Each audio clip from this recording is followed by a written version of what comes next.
பெண் குழந்தைகளை கல்யாணம் பண்ணி கொடுத்துட்டாலே நம்மளோட கடமை முடிஞ்சிரும்னு சில பேரண்ட்ஸ் நினைக்கிறாங்க. கல்யாணம் ஆயிடுச்சு, இனிமே அது உங்க புள்ள இல்ல, வேற ஒருத்தன் பொண்டாட்டி, இனிமே உங்களுக்கு அது மேல எந்த உரிமையும் இல்ல இப்படின்னு எவனாவது ஒரு அறவேக்காடு சொல்லிட்டு போயிருப்பான். கல்யாணம் பண்ணிட்டா அது உங்க புள்ள இல்லைன்னு ஆயிடுமா?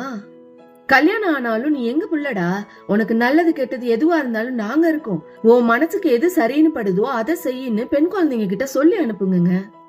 குடிகாரன், சோம்பேறி, கொடூர எண்ணம் பிடிச்சவன் இப்படி பல கேவலவாதிங்க கூட வேற வழியே இல்லாம எங்க புகுந்த வீட்டை விட்டு வெளில போனா மரியாதை இருக்காதோன்னு பயந்து பயந்து நீங்க ஆசையா வளர்த்த உங்க குழந்தையோட எதிர்காலம் வீணா போயிட்டு இருக்குங்க.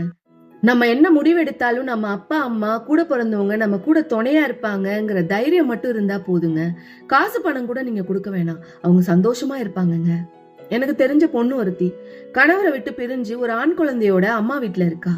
குழந்தைக்கு 1 வயசு இருக்கும் போது வந்தவ கொஞ்ச நாள்ல குடிச்சு அவ கணவரும் இறந்துட்டாரு.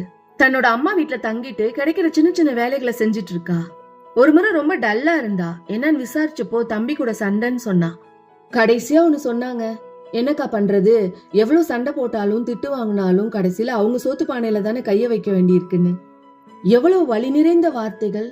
எனக்கு தெரிஞ்சு உலகத்திலேயே சுவையற்ற சாப்பாடுன்னு அதுவாதான் இருக்கும்.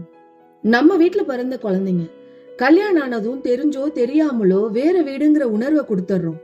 பெண் குழந்தைங்களுக்கு சீர்சனத்தையோட பெருசு இது என்னைக்குமே ஓ வீடுமாங்கிற எண்ணத்தை கொடுக்கறது தாங்க. சிந்தியுங்கள். அன்புடன் நான் உங்கள் கீதா கொளஞ்சிநாதன். இது கலர்ஸ் ஆஃப் லைஃப் ஜிகே, வாழ்வின் வண்ணங்களுடன்.